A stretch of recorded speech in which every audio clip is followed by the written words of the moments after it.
So today, guys, I want to talk about how the NREMT, and basically a lot of exams, will actually give you the answer in the question if you know where to look. Before I do, I want to give you a little tip. Behind me, I'm in my dining room here next to my turtle, and I'm working in my office upstairs. But the problem is that I don't have my internet modem all set up there, so that's why you keep seeing the curtain and stuff like that behind me. Anyway, just so you know, so today, what do I talk about when I say they're going to give you the answer to the question, right? Basically, there are things that you'll see on the exam, okay, in a scenario, let's say, that will give you a hallmark sign and symptom, right? And when you see this, this is the type of stuff, the signs and symptoms you're going to see only with specific medical ailments or specific trauma injuries, okay? So this is, to me, the National Registry's way of kind of giving you the correct answer without really just telling you right out, okay? So they're kind of handing it to you. The key for you as the student, the candidate, the EMS provider is to know the stuff, to know the hallmark signs and symptoms. If you don't know it, you are going to struggle, okay? There's no shortcut to this stuff. You've got to study. You've got to apply yourself to know signs and symptoms of hallmark diseases, hallmark traumatic injuries, stuff like that.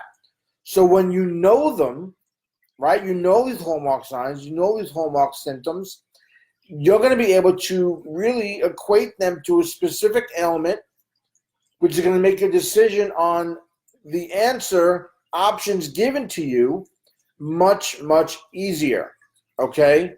But you've got to know these signs and symptoms, okay? For instance, let's say we know asthma and anaphylaxis, right? Both of them are going to have difficulty breathing.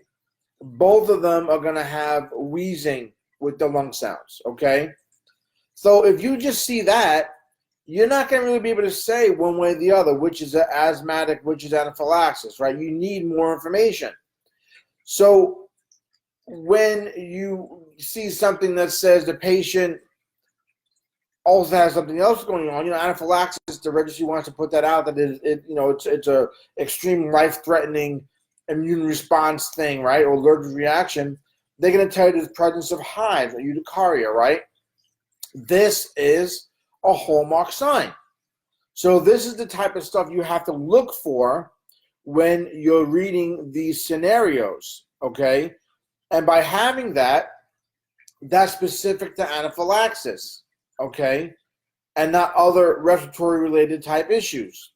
So when you have these hallmark signs and symptoms, the registry is pretty much spelling it out for you in the scenario, okay? And when you see that, it should be pretty easy for you to discern which of the answers is going to be correct. I hope this makes sense. There's a lot of stress and anxiety and the way the National Registry kind of puts their questions out there, where one or two or three answers might seem right. You're looking for the best answer and distracting words, distracting sentences and stuff like that, right?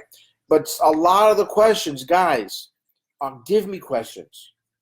This type of question, the hallmark signs and symptoms, to me, are really give me questions. They are giving you the answer in the question itself. So you have to know the signs and symptoms so that you can answer it correctly. And when you do, like I said, it's kind of a give me, right? There's that point. It's yours to keep, right? That's yours. If you don't know the hallmark signs and symptoms, then you're guessing. Then you get thrown off. Then you're not reading enough and knowledge enough to know what it is that you need to go ahead and study and what you need to go ahead and pass the exam. All right, guys, that's it. A real short one today, about 5 minutes. I'm trying to get a little bit down. I know I get a little wordy. I know. Guys, if you need help with the National Registry, specifically with help with study habits and getting to master content and figuring out where you're weak, try my exam success formula. Okay, this is something I've done over many, many years. It's been developed, and I've tried to condense it and make it really accurate and helpful for people who don't have a lot of time to study and succeed and need to really focus their efforts. Check it out. It's at emsseo.com/formula. Go check that out, guys.